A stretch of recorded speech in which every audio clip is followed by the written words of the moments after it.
Hello everyone. Today we're going to make chicken na mayroong patatas at saka green pepper.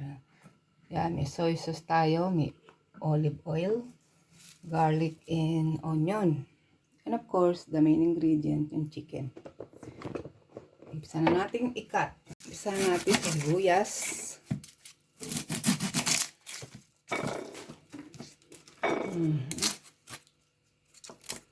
Kahit na hindi ka marunong talagang magluto, you have to cook. Anong kakainin nyo? Lalo mayroon kang husband.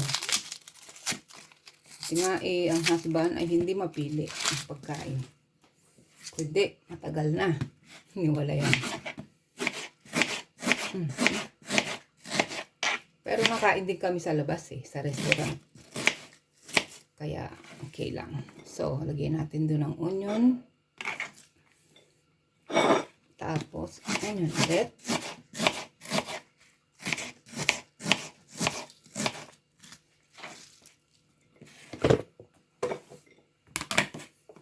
Tapos, ang ating red pepper.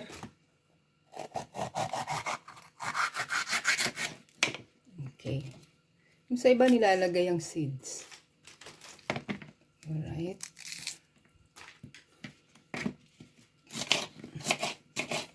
Kahit naman ihiwa, kainin din naman, di ba? Ayan. Ready ko lang to para mamaya may pagkain na. Tapos, ang ating green pepper. Ito ay tira ng isang araw. Pasira na kasi. Sayang naman dahil hindi kumakain ngayon. Tsaka lahat ngayon binibili.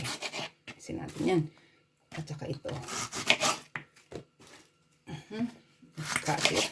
Kahit anong cut naman. Kasi kakainin din naman yan. Lalagay sa tiyan. But yung mga master chef ay talagang gusto nila naka-roller pa yan. Straight line. Ayan. So, ating patatas. Siyempre, meron tayong peeler.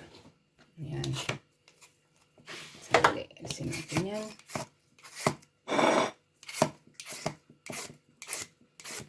Tama na isa. Habang day off, makaluto-luto.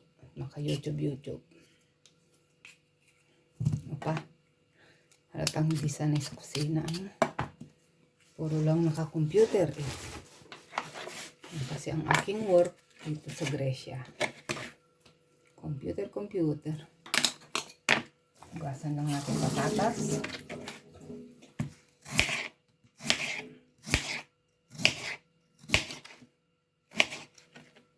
Opa, yun. Kahit na ano style.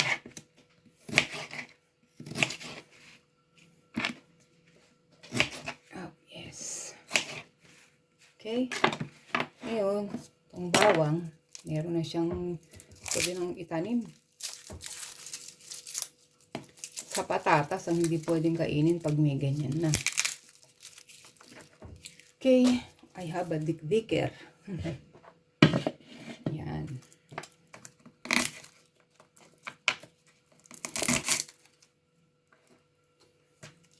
Good.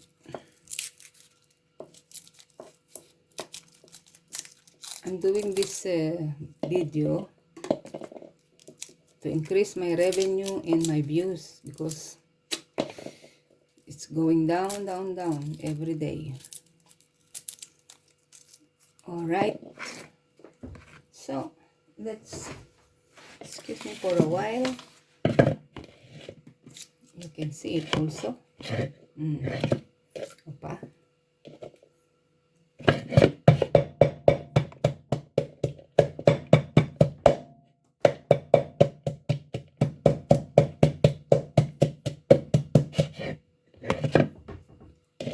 Okay. Lagyan na natin siya set aside dito. Okay.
Let's cover until the chicken cook.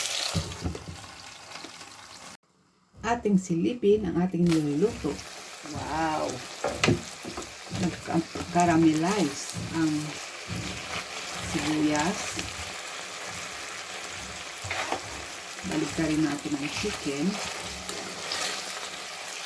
At lagyan naman natin ang iba pang ingredients. Yung patatas muna.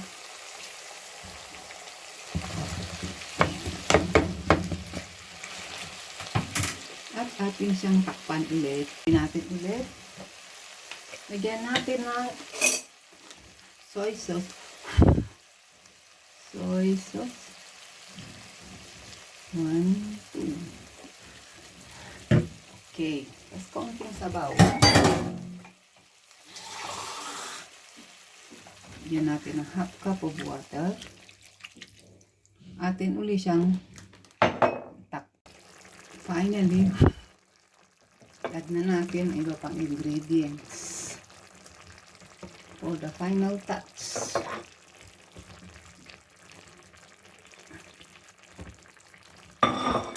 Add some salt. Let's cover it and wait for a while. Let's see how it goes. Wow. Ready to serve na. Para kakain na tayo. Yan.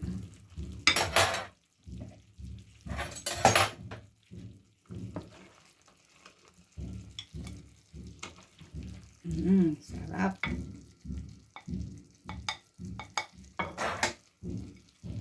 So,